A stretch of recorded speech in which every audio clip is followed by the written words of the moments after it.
ابن عباس رضی اللہ تعالیٰ عنہ بیان کرتے ہیں تفسیر حاصل کے اندر، تفسیر بغوی میں، تفسیر حقی میں، روح المعانی میں، تفسیر مظہری کے اندر، یعنی مفسرین کی کثیر تعداد نے یہ واقعہ نقل فرمایا کہ مکہ کے کچھ یہودیوں نے اگر مسلمانوں سے پاس کر لیجیے دین کے معاملے میں، یعنی انہوں نے کہا کہ مسلمانوں سے یہ کہتے تھے کہ آپ کا دین افضل ہے یا ہمارا دین افضل ہے، اور مسلمانوں کو یہ تعلیم دیتے تھے کہ آپ یہودی ہو جاؤ یا نصرانی ہو جاؤ، اگر یہودی اور نصرانی اگر آپ ہو جاؤ گے تو آپ کامیاب ہو جاؤ گے، اگر یہود و نصارہ میں سے کسی کی آپ نے پیروی نہ کی، یہ بات یہودی بھی مسلمانوں کو کہتے تھے آ کر، اور عیسائی بھی آ کر مسلمانوں کو یہ کہتے تھے، یہودی کہتے تھے یہودی ہو جاؤ اور نصرانی کہتے تھے عیسائی ہو جاؤ، کہتے کس کو تھے؟ مسلمانوں کو۔ یہودی یہ کہتے تھے کہ نبینا موسیٰ افضل الانبیاء وکتابنا التوراۃ افضل الکتب ودیننا افضل الادیان، یعنی یہودی مسلمانوں کو یہ کہتے تھے ہمارے نبی حضرت موسیٰ سب سے افضل ہے، ہماری کتاب تورات سب سے افضل کتاب ہے، اور ہمارا دین سب سے افضل دین ہے، اور لہذا مسلمانوں کو کہتے تھے یہودی ہو جاؤ۔ ساتھ یہ بھی کہتے ہیں کہ کافرہ بھی عیسیٰ والانجیل ومحمد والقرآن، کہ حضرت عیسیٰ نے ہمارے دین کو انکار کیا، تورات انجیل نے ہماری تورات کا انکار کیا، اور رسول پاک صلی اللہ علیہ وسلم کے بارے میں یہ کہتے تھے کہ انہوں نے حضرت موسیٰ کا انکار کیا اور قرآن نے تورات کا انکار کیا۔ وقالت النصارى كذلك، ایسے ہی مسلمانوں کو نصرانی بھی یہی بات آ کر کہتے ہیں۔ اللہ رب العزت نے فرمایا یہ آیت مبارکہ اس کو واقعہ کو بیان کر کے اپنے نبی کو فرمایا، ان کو جواب دو، وَقَالُوا كُونُوا هُودًا أَوْ نَصَارَىٰ تَهْتَدُوا، کہ جو لوگ یہود و نصارہ میں سے مسلمانوں کو کہتے یہودی ہو جاؤ یا نصرانی ہو جاؤ، اگر ایسے ہو جاؤ کہ تم ہدایت پا جاؤ، اللہ رب العزت نے اپنے نبی کو فرمایا قل، میرے محبوب آپ انہیں جواب دیں کہ بل ملت ابراہیم حنیفہ، ہم تو حضرت ابراہیم علیہ السلام کے دین پر ہیں،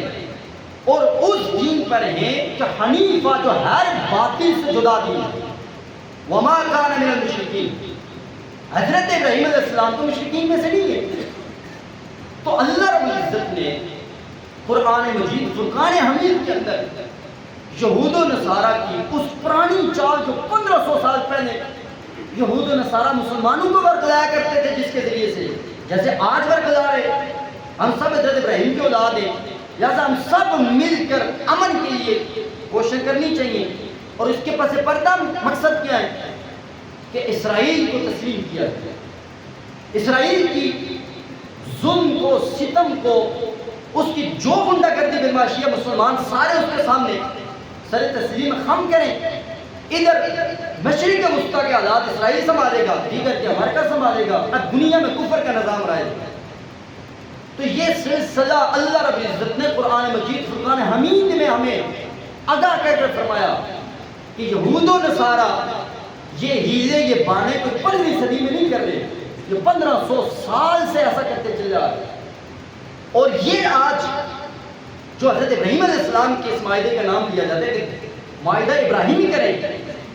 حضرت ابراہیم علیہ السلام کے پہلی آیت کے مطابق بھی،